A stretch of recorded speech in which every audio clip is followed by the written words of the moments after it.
The moment Frank Dougherty's hand connected with my face in front of 200 mourners, the 7 Marines in dress blues didn't move. They stood perfectly still at parade rest beside my father's flag-draped casket, eyes forward, expressions carved from granite. But I saw it. The almost imperceptible shift in Sergeant First Class Michael Rhodes's jaw. The microscopic tightening of his white-gloved hands. The way his eyes tracked Frank's every movement without ever leaving center. Before we jump back in, tell us where you're tuning in from, and if this story touches you, make sure you're subscribed, because tomorrow, I've saved something extra special for you. What I didn't know then, standing there with blood trickling from my split lip while my father lay 20 feet away, was that those Marines had been waiting for this exact moment. That my father, Colonel Robert Carter, had spent the last 6 months of his life building something Frank would never see coming. That the memorial service itself was the opening move in a strategy so thorough, so devastating, it would make Frank wish he'd never laid hands on a Marine's daughter. My name is Jessica Carter, and this is the story of how my father protected me from beyond the grave, using the only family that never abandoned him, his brothers in arms. The strike came without warning during the 21-gun salute. 7 rifles firing 3 volleys each, the sound cracking across Riverside National Veterans Cemetery like thunder. I'd been standing between Frank and my father's casket, tears streaming down my face as I watched them fold the flag with surgical precision. Each crease exact, each movement synchronized, transforming the banner that draped my father's coffin into a tight triangle of honor. I wasn't crying loud. I wasn't making a scene. I was simply grieving the man who'd raised me alone after Mom died when I was 9, who'd taught me to shoot and fish and stand up straight, who'd called me every Sunday from whatever corner of the world the Marine Corps had sent him. But to Frank, any display of emotion was weakness, and weakness in his wife's daughter was a personal insult. His elbow jabbed into my ribs first. A sharp, brutal strike disguised as adjusting his position. When I gasped and didn't stop crying, his hand shot out and grabbed my arm, fingers digging into the flesh hard enough to bruise. Then, as Captain Lauren Hayes approached with the folded flag held reverently in both hands, Frank leaned close and hissed 3 words that would change everything. "Shut up, Jessica." I couldn't.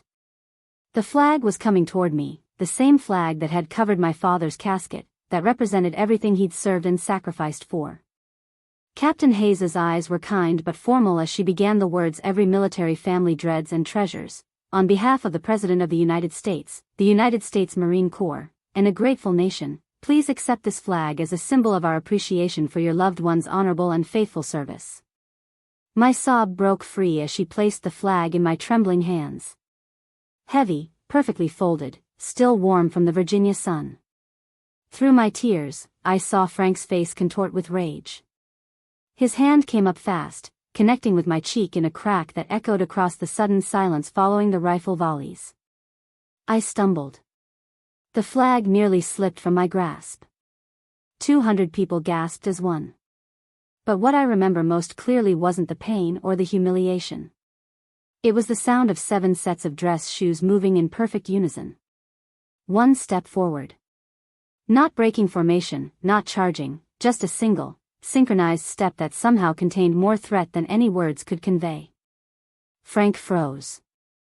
His hand was still raised, his face still twisted in anger, but something in that coordinated movement made even him recognize danger. Sergeant Rhodes's voice cut through the silence, parade ground loud but controlled.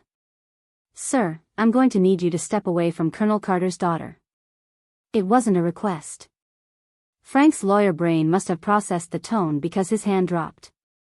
But his eyes promised retribution later, when there were no witnesses in dress blues watching his every move. He stepped back with both hands raised in a gesture of false innocence.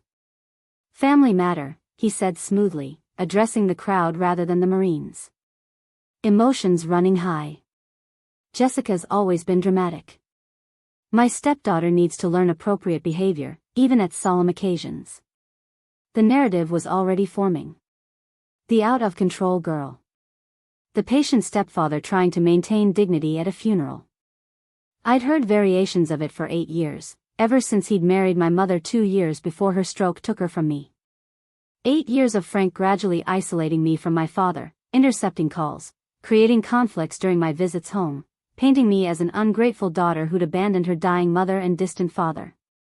But Sergeant Rhodes didn't acknowledge Frank's explanation. Instead, he turned to me with an expression I couldn't quite read. Concern mixed with something else. Something that looked almost like satisfaction, as if Frank had just performed exactly as expected. "Ma'am," he said, his voice gentler now. "Major Brennan is waiting for you at the chaplain's tent. He asked me to escort you there when the ceremony concluded." Tom Brennan.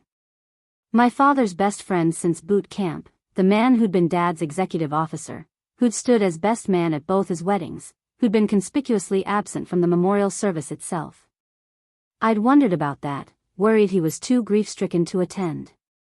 Now Rhodes was saying he was here, waiting for me specifically. Frank moved to follow as Rhodes guided me away from the grave, but Staff Sergeant David Kim materialized in his path.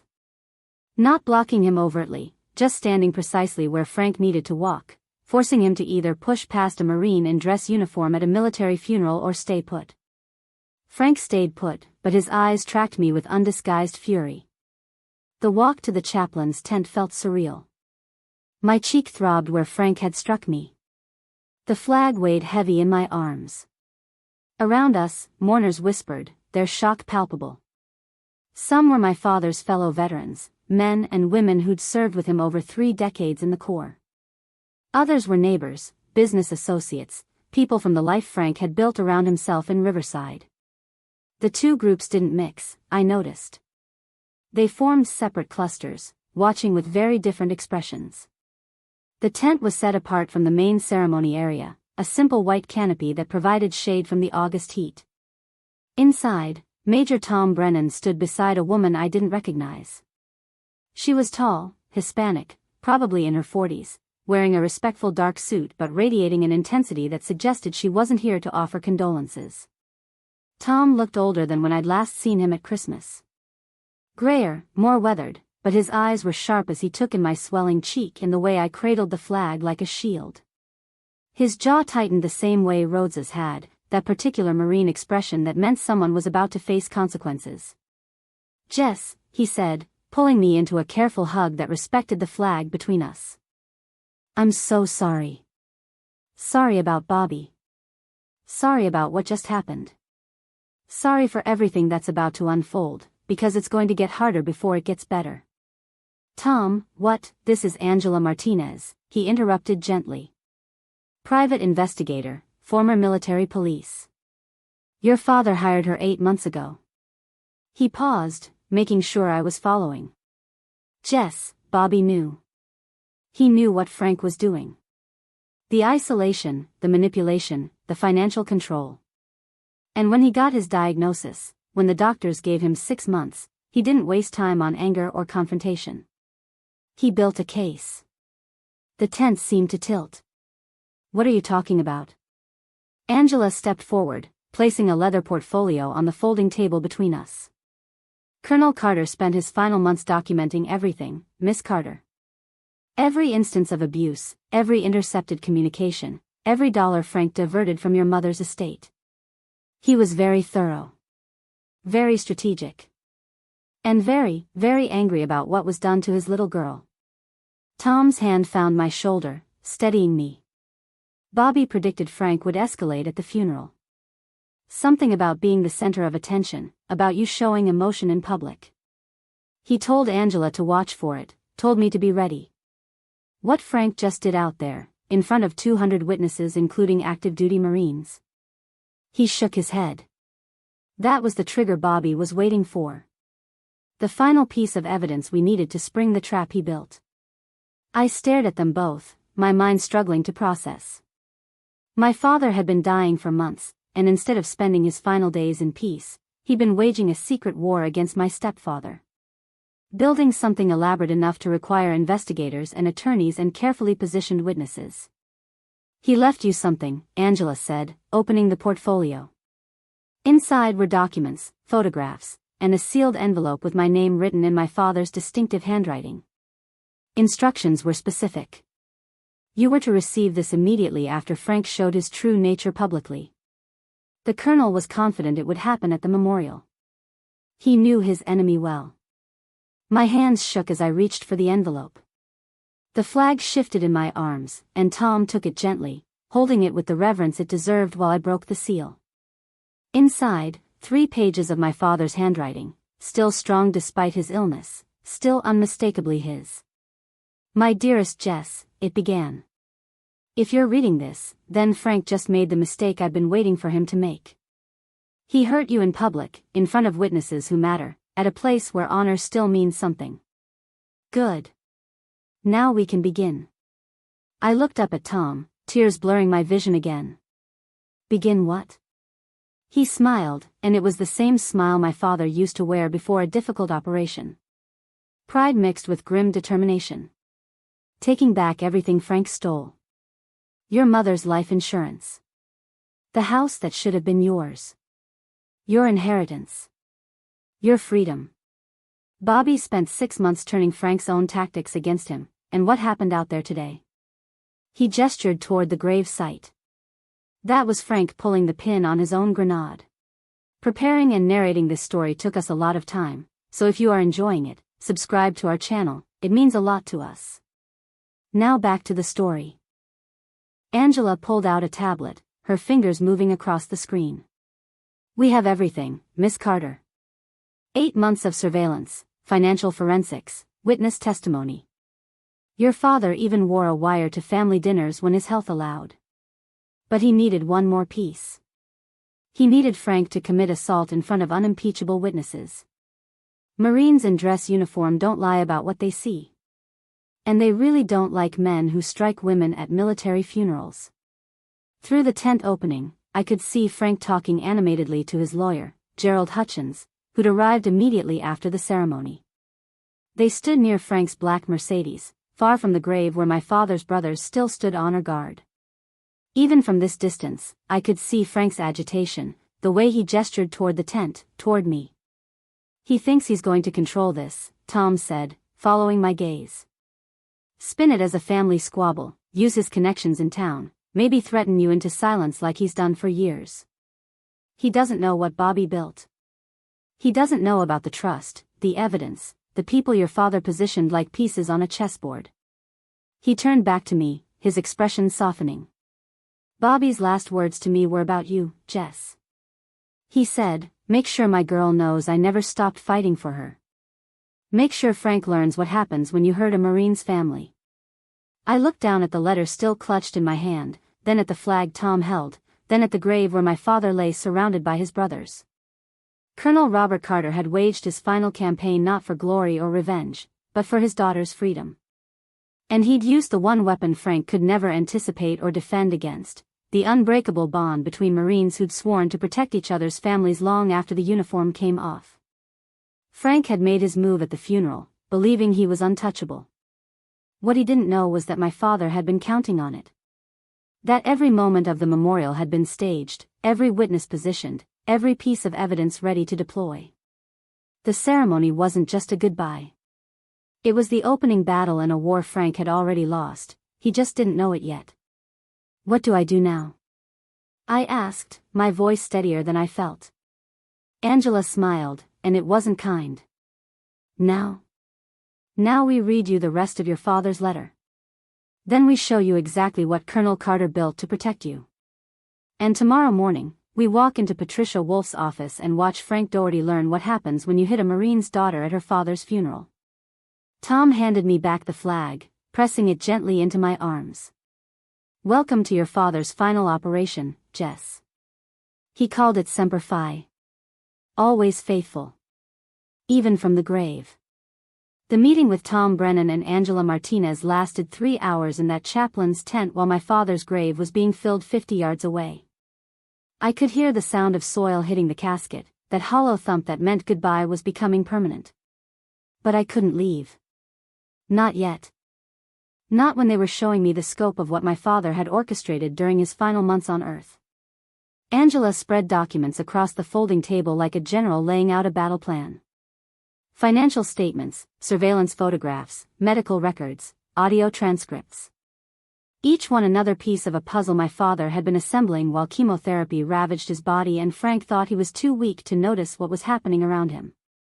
Your mother's life insurance policy was for $450,000, Angela began, her finger tracing a highlighted line on a policy document. Linda Carter listed you as the primary beneficiary when she took it out in 2012. But 3 weeks after her stroke in 2019, while she was still in rehabilitation and cognitively impaired, Frank had her sign a beneficiary change form. You were removed. He became the sole recipient. I stared at the document. My mother's signature looked shaky, uncertain, nothing like her usual confident script. She couldn't have understood what she was signing. The stroke affected her comprehension. Her doctors said, "We know," Tom interrupted gently. Bobby knew too. He found out about it 6 months before he died when he was helping you with your mother's estate paperwork. That's when he started digging. That's when he hired Angela.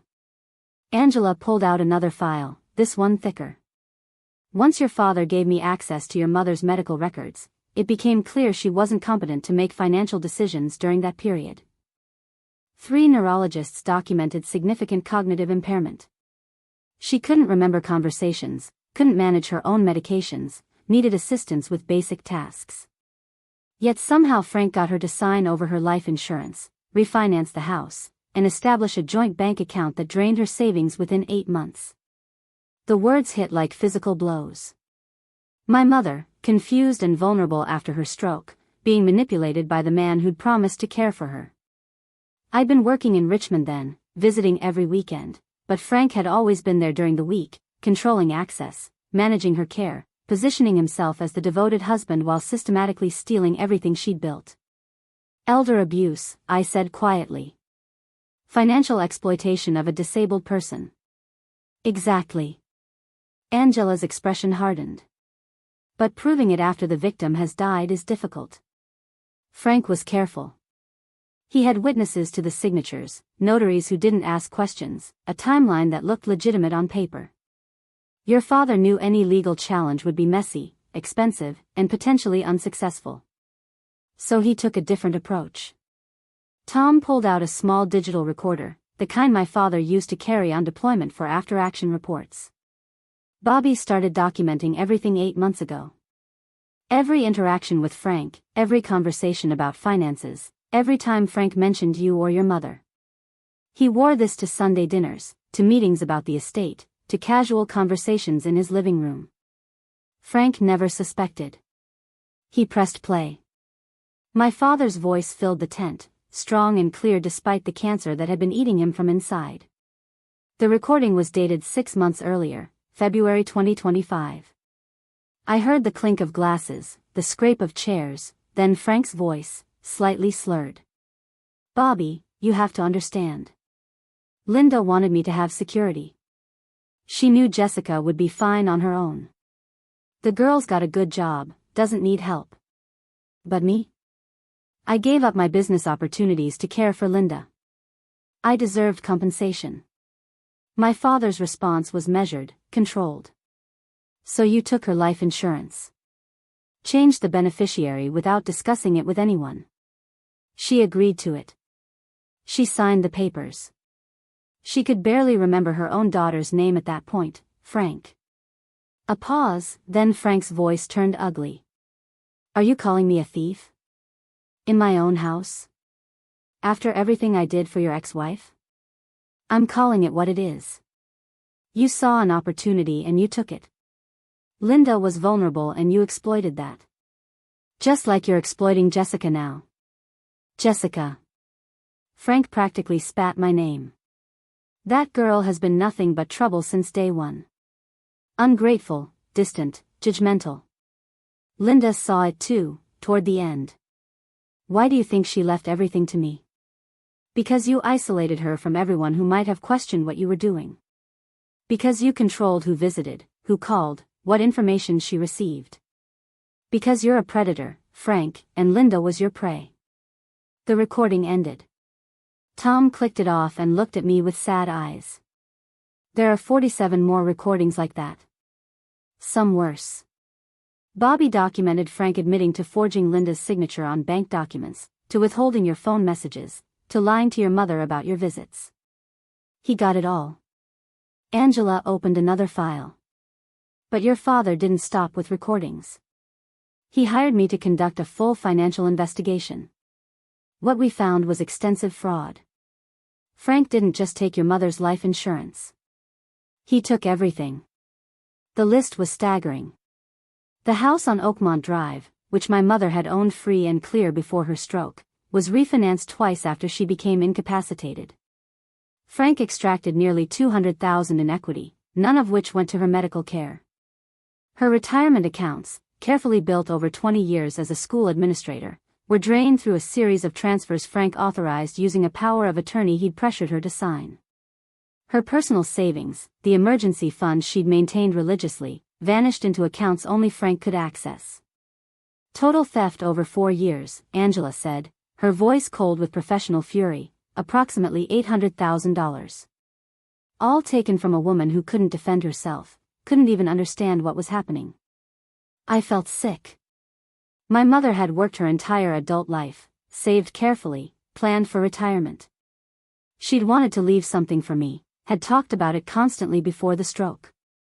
Frank had stolen not just her money, but her final wishes, her dignity, her ability to care for her own child after death. Why didn't Dad go to the police? I asked. Why didn't he report this? Tom exchanged glances with Angela. He tried, Tom said finally. 4 months ago, he went to the Riverside Police Department with preliminary evidence. You know what they told him? It was a civil matter.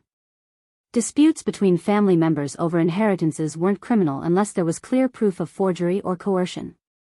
They said Frank had documentation for everything, that power of attorney gave him legal authority to manage Linda's finances, that Bobby would need to hire lawyers and fight it out in probate court.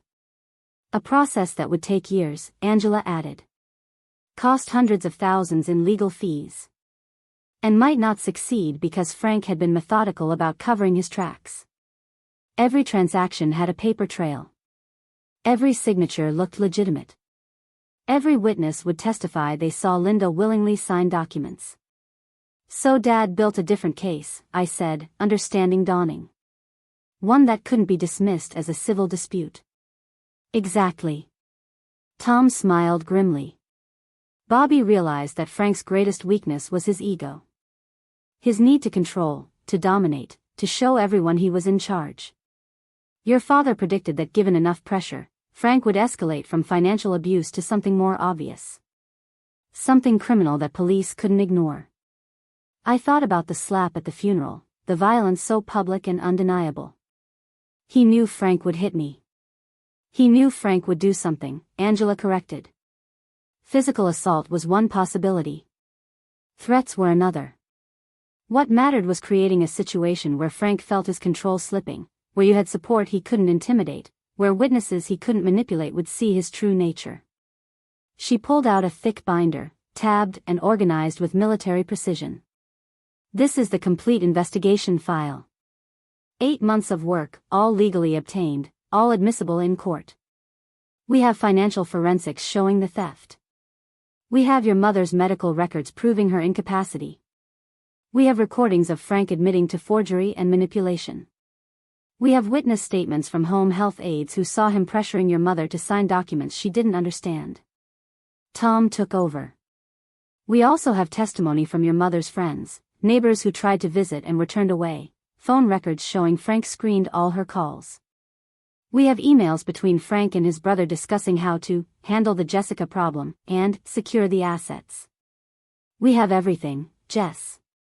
Everything Bobby needed to prove Frank is a predator who systematically abused a disabled woman and stole her estate. But we couldn't use any of it until Frank committed an overt criminal act, Angela explained. Financial elder abuse cases are hard to prosecute, especially after the victim has died. But assault? Assault witnessed by active duty military personnel, at a veteran's funeral, in front of 200 people? That's indisputable. That's what opens the door to everything else. I looked down at my father's letter, still clutched in my hand. The 3rd page contained specific instructions, written with the clarity of a military operation order. He'd outlined exactly what would happen next, what I needed to do, who I needed to trust. At the bottom, he'd written one final paragraph that made my throat tighten. "Jess, I'm sorry I couldn't fight this battle while standing beside you. I'm sorry I have to do it from wherever Marines go when their watch ends. But I promise you, sweetheart, I've positioned every piece perfectly. Frank thinks he won when he took your mother's money. He thinks he won when he isolated you from me. He doesn't know that every move he made was being documented, every crime recorded, every cruelty catalogued. Tomorrow, when you walk into Patricia Wolf's office with Tom and Angela, you're going to take it all back. The house, the money, the truth. And Frank is going to learn what every Marine knows: you never leave a fallen brother's family unprotected. Semper Fi, my brave girl. Semper Fidelis." Tom cleared his throat, his voice rough with emotion. "Patricia Wolf is expecting us at 9 a.m. tomorrow. She's been working with Bobby for months, building the legal framework. Frank doesn't know she exists. He thinks Gerald Hutchins is the only attorney involved, that he'll control the narrative through his lawyer and his connections in Riverside. He has no idea what's waiting for him." Angela began gathering the documents back into organized files. "The assault today triggered a specific protocol your father established. Tonight, Sergeant Rhodes and Staff Sergeant Kim will file witness statements with the Riverside Police Department. Captain Hayes will submit a formal complaint through military channels, since the assault occurred at a military funeral on federal property. By morning, there will be an official investigation. Bobby made sure the framework was in place before he died. Frank thinks he can smooth this over," Tom said. "Make it go away with apologies and excuses. He doesn't know that we've been waiting for this moment. That every person at that funeral who mattered was positioned there specifically to witness whatever he did. Bobby didn't leave anything to chance, Jess. This was a military operation, planned and executed with the same precision he used on 3 tours in Iraq." I stood slowly, my legs unsteady. Through the tent opening, I could see Frank's Mercedes still parked near the cemetery entrance. He was sitting in the driver's seat now, phone pressed to his ear, probably calling his lawyer, his brother, anyone who might help him contain the damage. He thought he was managing a crisis. He didn't know he was already defeated. "What happens tomorrow?" I asked. "Tomorrow," Angela said, "we show Frank what Colonel Carter built. We present him with a choice: return everything he stole, submit to criminal prosecution for the assault, accept permanent restraining orders, and leave you alone forever. Or fight, and we release everything. The recordings, the financial evidence, the witness statements. We show everyone in Riverside exactly what he did to your mother and to you." Tom placed a hand on my shoulder. "Your father called it Operation Payback. He wrote detailed contingency plans for every possible response Frank might have. Angela's team has been tracking Frank's assets, his business dealings, his social connections. We know where he's vulnerable. We know what he values most. And we know exactly how to take it all away if he doesn't cooperate." The sun was setting now, casting long shadows across the cemetery. My father's grave was filled, the temporary marker in place until the permanent headstone could be installed. Marines were breaking down the ceremony area with the same precision they'd shown during the service. Everything organized, everything controlled, everything according to plan. My father had spent his last months on Earth waging war against the man who'd hurt his family. Not with violence or public confrontation, but with documentation, strategy, and the unbreakable bonds of military brotherhood. He'd positioned his pieces carefully, waited for Frank to make the predicted mistake, and left me with the means to finish what he'd started. Tomorrow morning, Frank Dougherty would walk into Patricia Wolf's office thinking he was managing damage from a minor assault charge. Instead, he'd discover that Colonel Robert Carter had spent 6 months building a trap so comprehensive, so devastating, that the only way out was complete surrender. My father's final campaign wasn't about revenge. It was about justice for a woman who couldn't defend herself and protection for a daughter who'd been fighting alone for too long. He'd given me an army of allies, a fortress of evidence, and a strategy that would force Frank to choose between losing some of what he'd stolen or losing everything. I folded the letter carefully and placed it in my jacket pocket, right over my heart. Then I picked up the flag Tom had been holding, feeling its weight, understanding what it represented. Not just my father's service, but his final act of service to his family. The protection he'd promised when he first put on the uniform extended beyond death through careful planning and the loyalty of brothers who never forgot their oaths. "Let's go," I said. "We have work to do." Patricia Wolf's office occupied the third floor of a restored brick building in downtown Riverside, the kind of place that spoke of old money and established reputation. The waiting area displayed commendations from the Virginia Bar Association alongside photographs of Patricia shaking hands with senators and judges. But what caught my attention was the Marine Corps flag standing in the corner beside the American flag, and the shadow box on the wall containing a Purple Heart and campaign ribbons from Desert Storm. Tom noticed me staring. Patricia served as a JAG officer before going into private practice. She and Bobby met during his second deployment. He saved her life when their convoy was ambushed outside Fallujah. She told him if he ever needed anything, anywhere, anytime, all he had to do was call. The door to the inner office opened and Patricia emerged, a woman in her mid-50s with steel gray hair cut in a practical bob and eyes that assessed everything with legal precision. She wore a navy suit with an American flag pin on her lapel, and when she shook my hand, her grip was firm and professional. "Miss Carter. I wish we were meeting under better circumstances, though your father assured me this day would come exactly as it has." She gestured toward her office. "Please, come in. We have much to discuss before Frank arrives." "Frank's coming here?" The thought made my stomach clench. "He doesn't know it yet," Patricia said with a slight smile. "But he will in approximately 20 minutes when Sergeant Rhodes delivers a letter to his home. A letter inviting him to discuss the assault charges and related matters. Frank will come because he believes he can control the situation through negotiation." He's wrong. Her office was larger than the waiting area suggested, with floor-to-ceiling bookshelves lined with legal volumes and case files. A conference table dominated the center of the room, already set with organized folders, each labeled with clinical precision. Financial records. Medical documentation. Witness statements. Audio evidence. Criminal complaints. Angela Martinez was already there, her laptop open and connected to a large monitor on the wall. She nodded at me as we entered, fingers moving rapidly across her keyboard. "Everything's ready. The presentation is queued up. I've got the financial analysis, the timeline graphics, and the recordings all set to play on command." Tom guided me to a seat at the conference table while Patricia took her position at the head. She opened a leather portfolio and pulled out a document that looked official and intimidating. "This is a criminal complaint filed this morning by Sergeant First Class Michael Rhodes and Staff Sergeant David Kim with the Riverside Police Department. It details the assault they witnessed at the funeral, includes photographs of your injuries taken by the military police, and requests prosecution for misdemeanor assault and battery." Captain Hayes also filed a parallel complaint through the Judge Advocate General's office, since the incident occurred on federal property during an official military ceremony. I touched my cheek, still tender where Frank's hand had connected. "Will he be arrested?" "That depends on several factors, including how he responds to what we present today.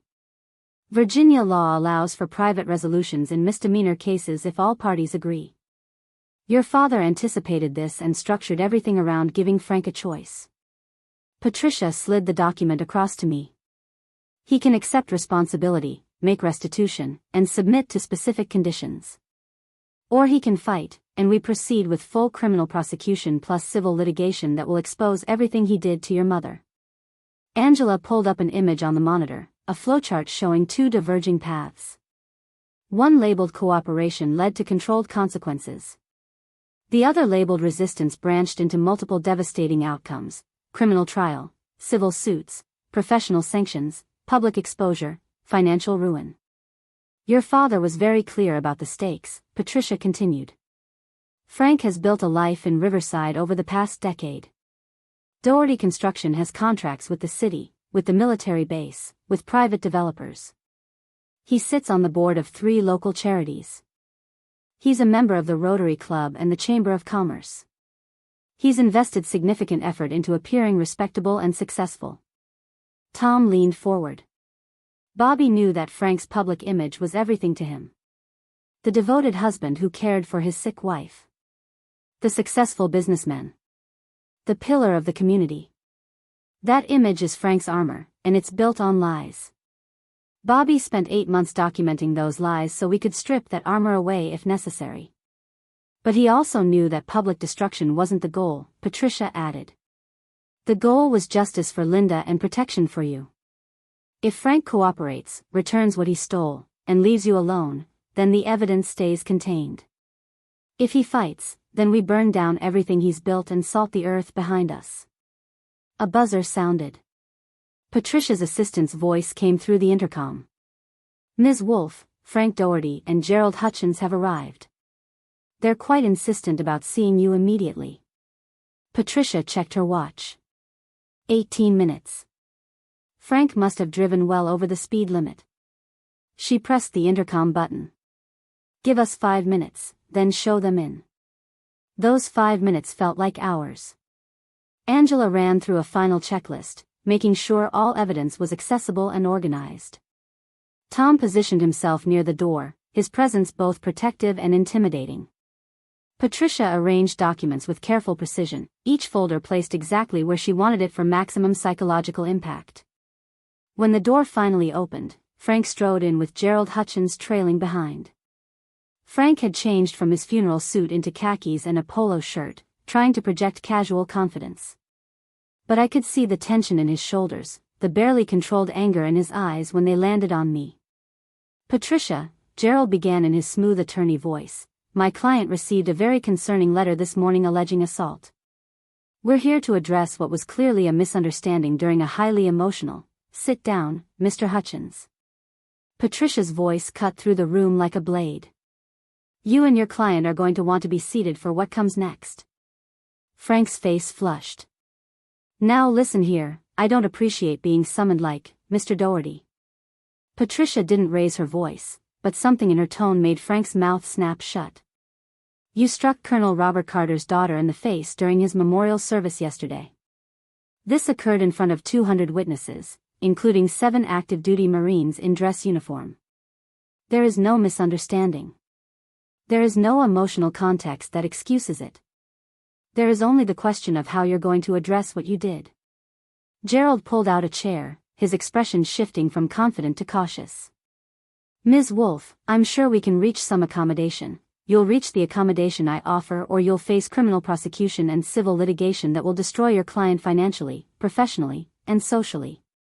Patricia opened the first folder. Before we discuss the assault, however, there are other matters that need addressing.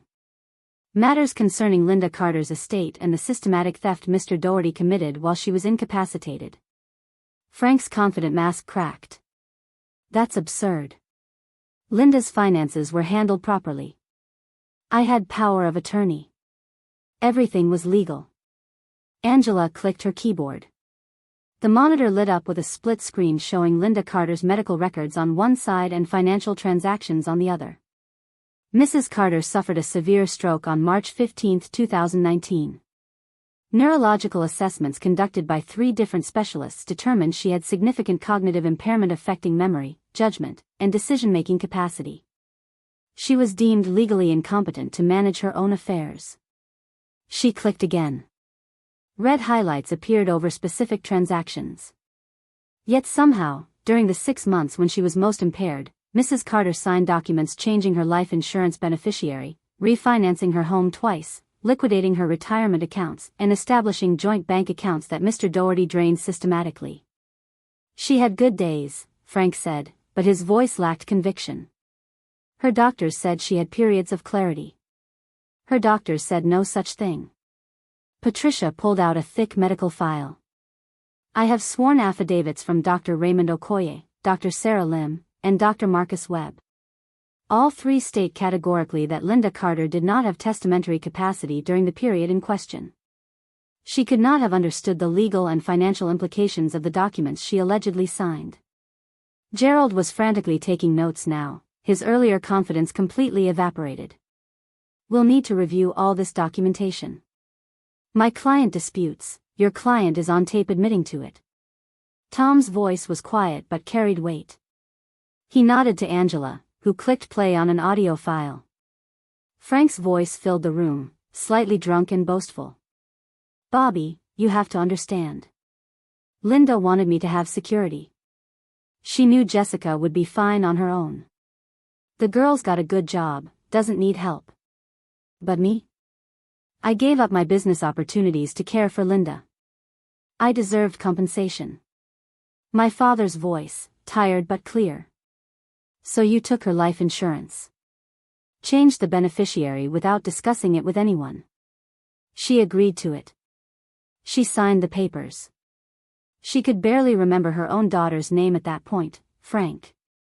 The recording continued for another 2 minutes, Frank admitting to forging signatures, to isolating Linda from friends who questioned his control, to timing financial transactions for when she was most confused. When it ended, the silence in the room was absolute. There are 46 more recordings like that, Patricia said calmly. Colonel Carter documented every conversation over 8 months. Your client has admitted, in his own words, to financial elder abuse, forgery, and exploitation of a disabled person. These are felonies under Virginia law, Mr. Hutchins. Serious felonies that carry significant prison time. Frank's face had gone from red to pale. Bobby was recording me? That son of a, careful, Tom said softly. You're already facing assault charges. Threatening a deceased Marine won't improve your situation. Gerald held up a hand, stopping whatever Frank was about to say. Ms. Wolfe, what exactly are you proposing here? Patricia pulled out a document labeled Settlement Agreement and Terms. Colonel Carter left very specific instructions. Mr. Dougherty will return everything he stole from Linda Carter's estate. Every penny of the life insurance. Every dollar taken from her retirement accounts. Every cent of equity extracted from the house. Current total with accrued interest, $873,000. Frank shot to his feet. That's insane. I don't have that kind of money. Then you'll liquidate assets, Patricia said flatly. Sell property, cash out investments, take loans. I don't care how you get it, but you'll return what you stole within 90 days or we proceed with criminal charges. Additionally, she continued, Mr. Dougherty will transfer the deed to the house at 412 Oakmont Drive back to the Carter Family Trust, specifically to Jessica Carter. He will vacate the premises within 30 days. He will pay all costs associated with the transfer. Gerald was shaking his head. My client has lived in that house for 8 years. He's made improvements, invested in maintenance. He's lived in a house he stole through fraud, Tom interrupted. He doesn't get credit for maintaining stolen property. Patricia turned to the next page. Regarding the assault charges, Mr. Dougherty will plead guilty to misdemeanor assault, accept a suspended sentence contingent on good behavior, attend court-ordered anger management, and pay all medical expenses related to Miss Carter's injuries. He will also accept a permanent restraining order prohibiting contact with Jessica Carter in any form. And if my client agrees to these terms?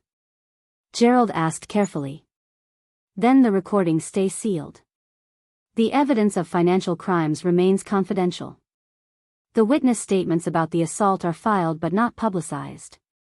Mr. Dougherty can continue his business, maintain his reputation, and live his life, provided he stays far away from Jessica Carter and never speaks publicly about this matter. Angela brought up the other path on the flowchart. But if he refuses or violates any term of the agreement, then everything goes public. The recordings get released to local media. The financial evidence goes to the IRS and the Virginia Attorney General. Civil suits get filed for fraud, elder abuse, and intentional infliction of emotional distress. We estimate total damages in excess of $2 million, plus legal fees. Furthermore, Patricia added, I will personally ensure that every contractor, every business partner, every organization Mr. Dougherty is associated with receives a complete dossier of evidence. His reputation in Riverside will be finished. His business will collapse. His social standing will evaporate. Frank was breathing hard, his hands clenched into fists. This is blackmail. This is accountability, Patricia corrected. You committed crimes, Mr. Dougherty. Multiple felonies against a vulnerable woman who trusted you. You stole from her, you abused her, and then you assaulted her daughter at a military funeral. Colonel Carter gave you an escape route that's far more generous than you deserve. You can take it or you can face the full consequences of your actions. Gerald leaned close to Frank, whispering urgently. I watched Frank's face cycle through emotions: rage, calculation, fear, desperation. He wanted to fight. His ego demanded it. But the evidence was overwhelming, the consequences too severe. I need time, Frank finally said.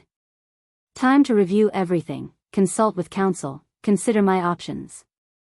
You have 72 hours, Patricia said. After that, the criminal complaints proceed to prosecution and we file civil suits. The clock starts now.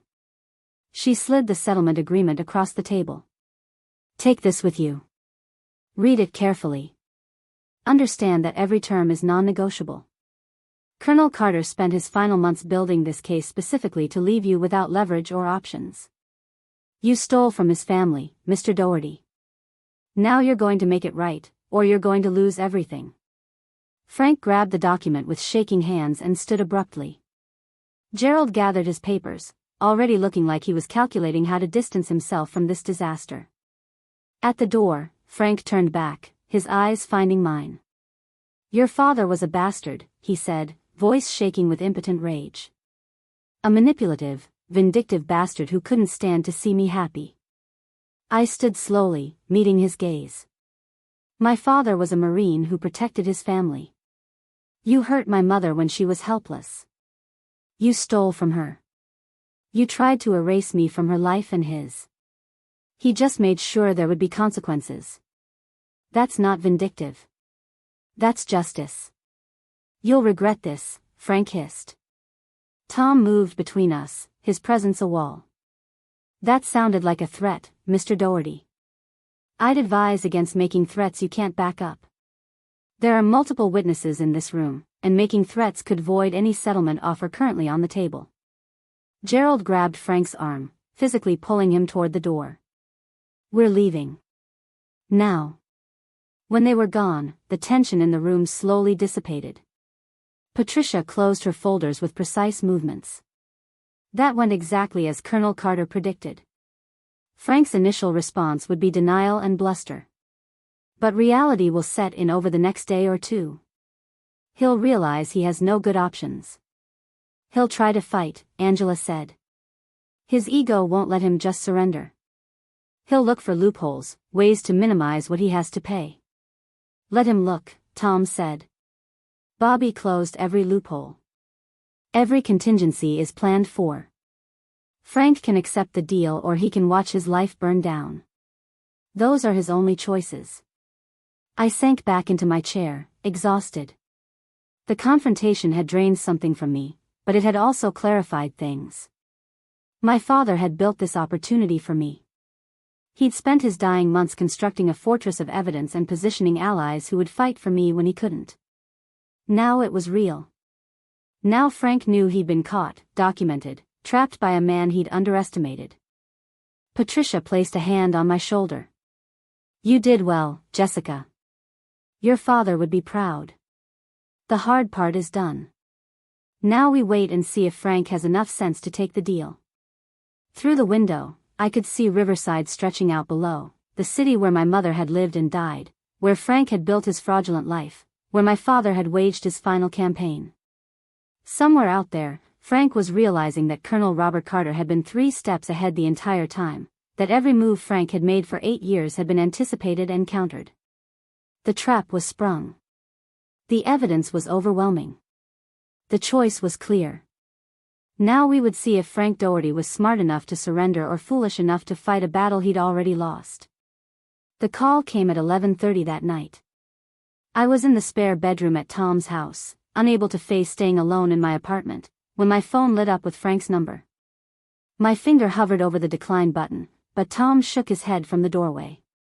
Answer it, he said quietly. Put it on speaker. Angela's recording system is already active. I pressed accept, my hand steadier than I expected. Jessica Carter. We need to talk. Frank's voice was stripped of its usual arrogance, replaced by something desperate and mean. Face to face. Without the lawyers. Just you and me. Anything you want to say to me can be said with witnesses present. Listen to me, you ungrateful little. He caught himself, breath rasping through the phone. Your father poisoned you against me. Fed you lies about what really happened with your mother. I loved Linda. I took care of her when she was dying and you were too busy with your career to visit.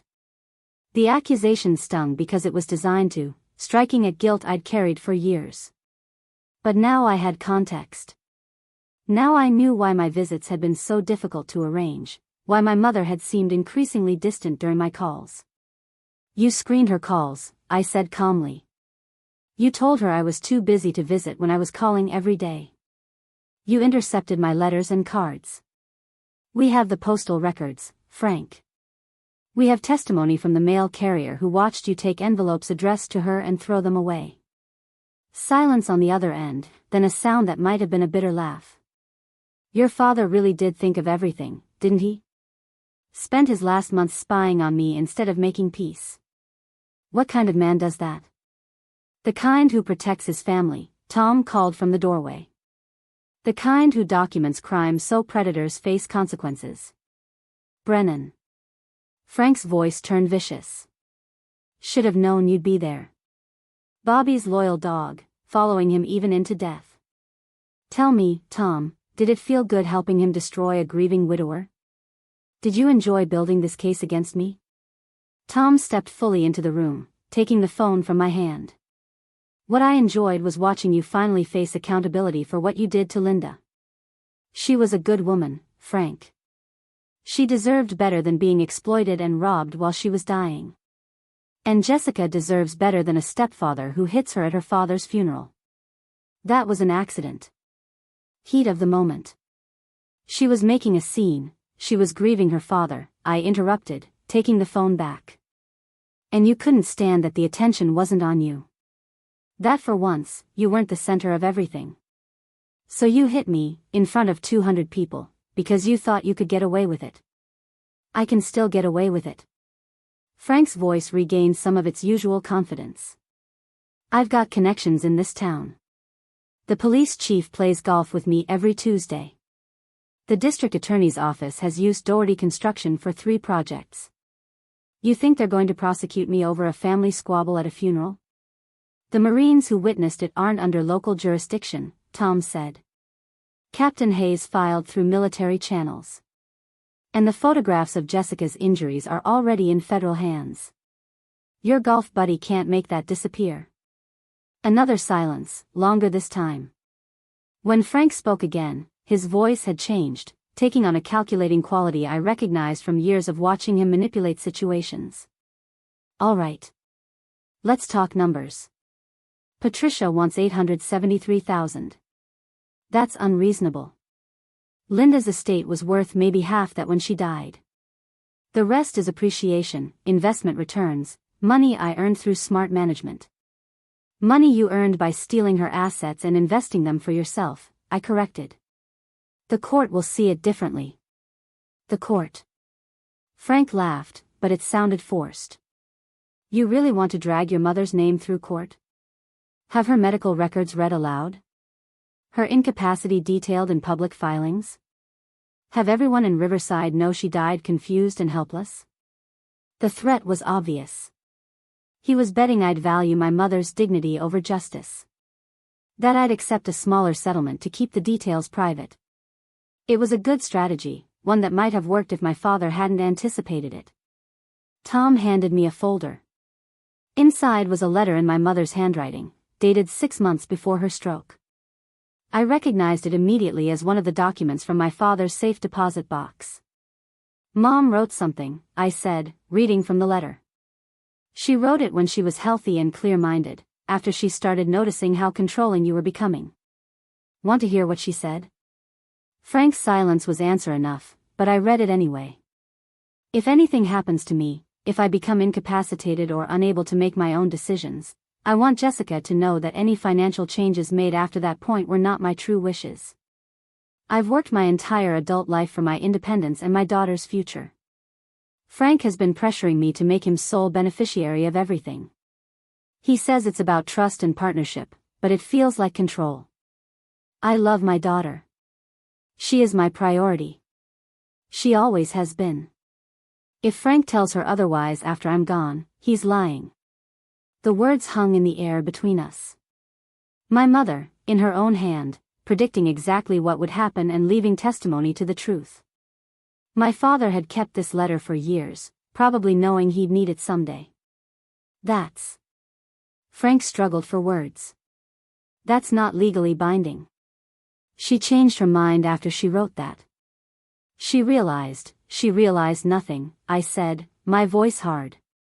She had a stroke and you took advantage of her while she was helpless. We have 3 neurologists willing to testify she wasn't competent to change anything. We have recordings of you admitting you forged her signature. We have evidence of you timing transactions for when she was most confused. And now we have her own words, written when she was healthy, saying she didn't trust you and predicting you'd do exactly what you did. You're trying to back me into a corner, Frank said. Force me to accept terms that will bankrupt me. You backed yourself into this corner, Tom said. Bobby just made sure there was no way out except through restitution and accountability. Frank's breathing was audible through the phone, harsh and rapid. What if I refuse? What if I tell Patricia to go to hell and I fight this in court?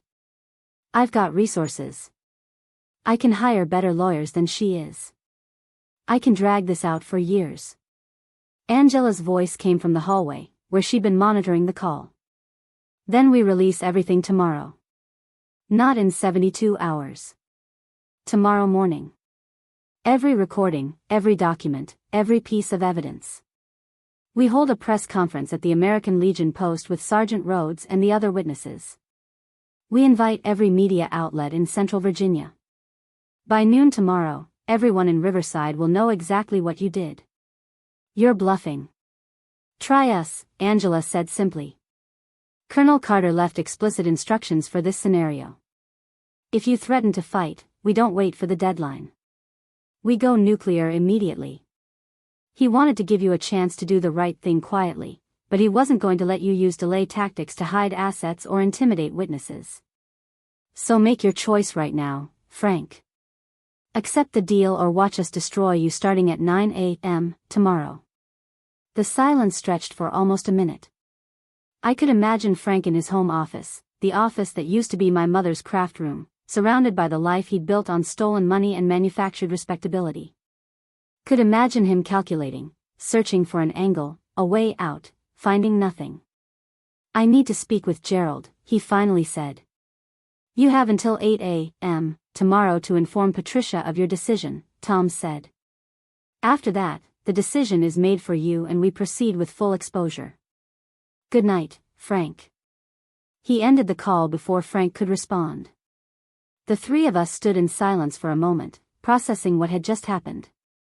Frank was crumbling, his confidence shattered by the thoroughness of my father's preparations. But cornered animals were dangerous, and Frank still had enough resources to cause damage if he decided to go down fighting. He'll take the deal, Angela said confidently. He's a coward at heart. Cowards always choose self-preservation over pride when the consequences are real enough. Bobby thought so too, Tom agreed. But he also planned for the possibility that Frank's ego would override his common sense. If Frank refuses, we're ready to execute the exposure protocol.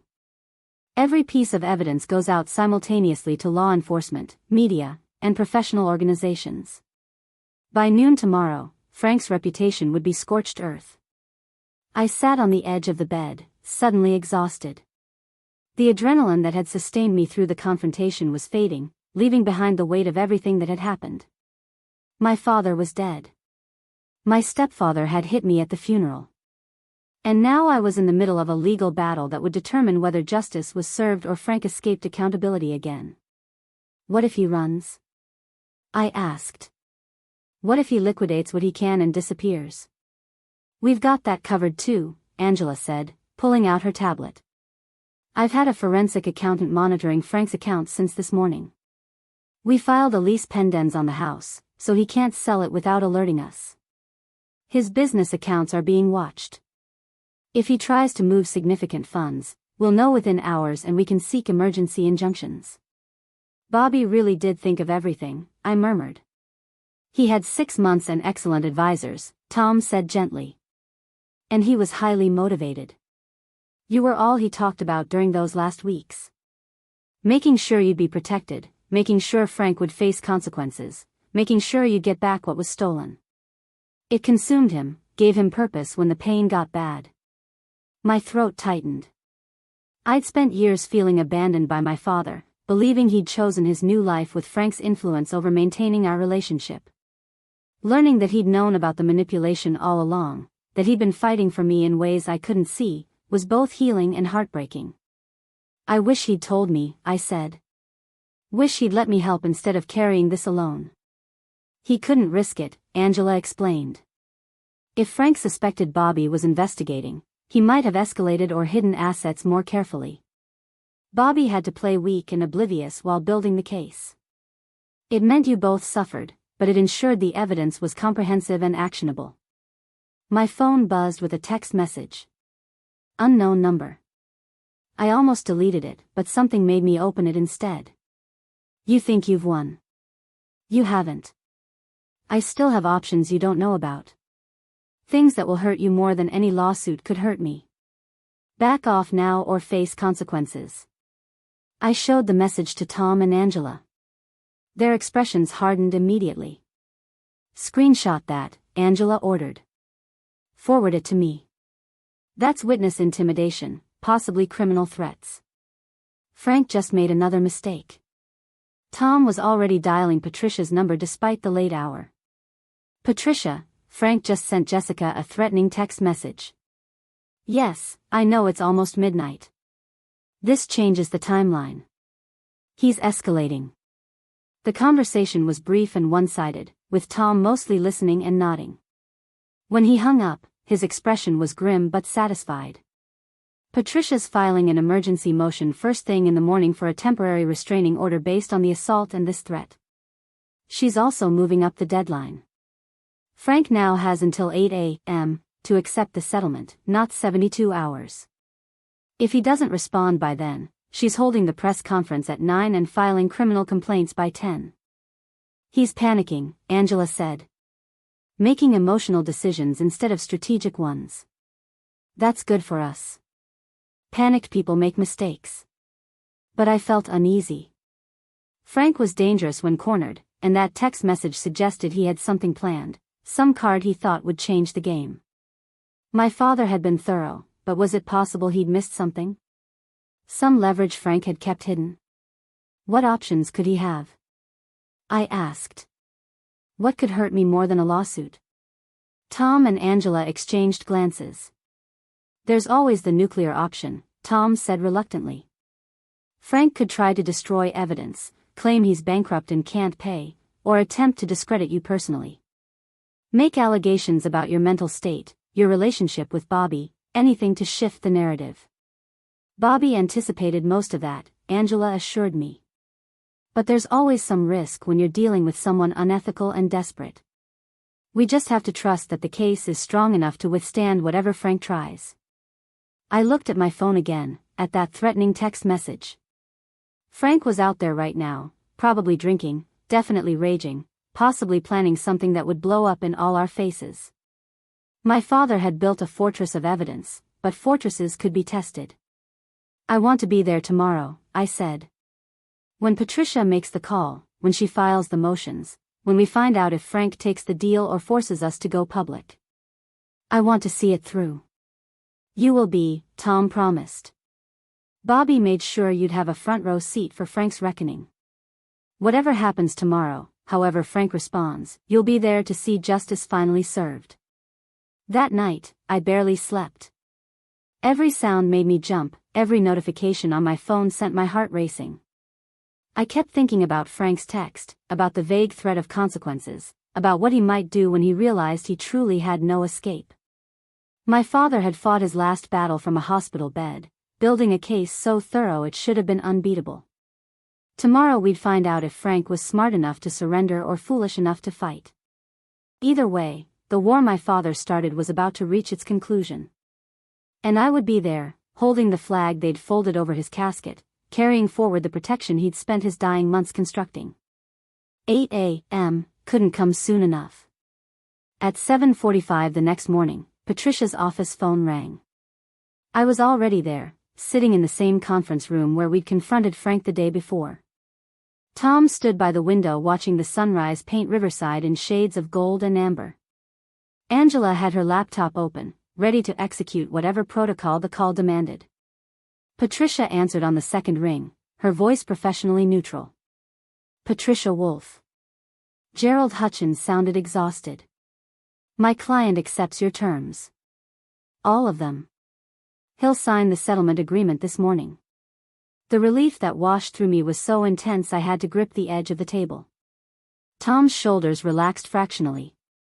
Angela closed her laptop with a decisive click that sounded like victory. Smart choice, Patricia said. Bring Mr. Dougherty to my office at 9. Have him bring proof of liquid assets sufficient to begin restitution payments. And Gerald? Make sure he understands that any deviation from these terms, any violation of the restraining order, any attempt to contact Jessica or speak publicly about this matter will void the agreement and trigger immediate release of all evidence. He understands. We'll be there at 9. When Patricia hung up, the room stayed silent for a long moment. Then Tom let out a breath that sounded like he'd been holding it for months. Bobby called it perfectly. Down to the timing. Frank's a coward, Angela said simply. When predators realize they can't intimidate their way out, they fold. Your father knew that about him. I stood and walked to the window, looking out over the city. Somewhere out there, Frank was preparing to surrender everything he'd stolen, to accept responsibility for crimes he'd spent years denying, to lose the control he'd wielded over my family since my mother's stroke. My father had orchestrated this from his deathbed, using the final months of his life to build a trap so complete that even Frank's lawyers couldn't find an escape. What happens now? I asked. Patricia joined me at the window. Now we formalize everything. Frank signs the settlement agreement acknowledging the theft and agreeing to full restitution. He pleads guilty to the assault charge with a suspended sentence contingent on completing anger management and maintaining the restraining order. He transfers the deed to your mother's house within 30 days. And then he disappears from your life permanently. The money will take time, Angela added. Frank will need to liquidate assets, possibly take loans. But we've structured the payment schedule to ensure compliance. First payment of $200,000 within 30 days, then monthly installments until the full amount plus interest is paid. And if he misses a payment? Then the criminal complaints proceed immediately and we pursue civil judgments that can attach to any remaining assets. Frank will comply because the alternative is prison and complete financial destruction. At 9 o'clock exactly, Gerald Hutchins arrived with Frank. My stepfather looked diminished somehow, his usual swagger replaced by hunched shoulders and downcast eyes. He wouldn't look at me as they entered the conference room, wouldn't meet anyone's gaze as Patricia laid out the documents that would formalize his defeat. The signing took less than 20 minutes. Frank's signature appeared on page after page, the settlement agreement, the guilty plea, the property transfer documents, the restraining order acknowledgement. Each stroke of his pen returned something he'd stolen or accepted responsibility for something he'd done. Gerald witnessed each signature with the grim efficiency of a lawyer watching his client surrender. When it was finished, Patricia gathered the documents into a folder. Mr. Dougherty, you're now legally obligated to transfer $873,000 to the Carter Family Trust, vacate 412 Oakmont Drive within 30 days, maintain zero contact with Jessica Carter, and complete court-ordered anger management. Violation of any term results in immediate criminal prosecution and release of all evidence. Do you understand? Frank nodded mutely. I need verbal confirmation. I understand, Frank said, his voice barely above a whisper. Then we're done here. Gerald, you'll receive copies of all signed documents by end of business today. Mr. Dougherty, I suggest you begin liquidating assets immediately. The first payment is due in 30 days. Frank stood slowly, looking around the room one last time. His eyes found mine briefly, and I saw something there that might have been regret or might have been resentment. Then he turned and walked out, Gerald following close behind. The door closed with a soft click that felt like the end of a long, painful chapter. Tom pulled me into a hug. "It's over, Jess. Bobby did it. He protected you." Angela was already organizing the signed documents, creating backup copies, ensuring everything was properly filed and recorded. Patricia poured 4 glasses of water from the pitcher on the sideboard, handing them around like champagne. "Your father would be proud," she said. "He spent his last months fighting for this moment. Fighting for you." I thought about my father in his hospital bed, weak from chemotherapy but strong enough to plan this campaign. Recording conversations, coordinating with attorneys and investigators, positioning every piece for maximum impact. He died knowing Frank would face consequences, knowing I would get justice, knowing his final act of service was protecting his daughter. "There's one more thing," Tom said, pulling an envelope from his jacket. "Bobby asked me to give you this after Frank signed. He called it his final orders." I opened it with shaking hands. Inside was a single page in my father's handwriting, dated 2 weeks before he died. "Jess, if you're reading this, then Frank accepted the deal and you're free. The house is yours again. The money will come back. The truth is documented and acknowledged.